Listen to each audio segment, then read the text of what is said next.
Уважаемые коллеги, уважаемые присутствующие, уважаемые гости.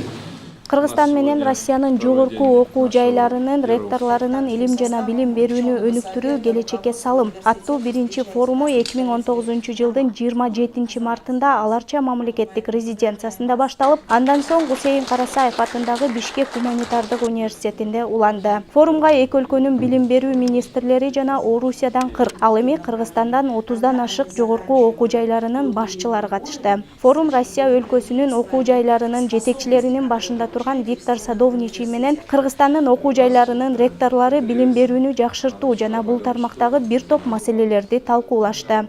Иш-чаранын жүрүшүндө эки өлкөнүн ортосундагы кызматташуу жана аны ишке ашыруу боюнча эки тараптуу макулдашууларга кол коюлду. Кыргыз улуттук университетинин ректору Канат Садыков Орусиянын бир топ мамлекеттик университеттери менен келишимдерге кол койду. Бул документ практикалык окутуу, билим берүү жана илимий изилдөөлөрдү алмашуу, ошондой эле биргелешкен бирдиктүү билим берүү программаларын ишке ашырууну камсыз кылат.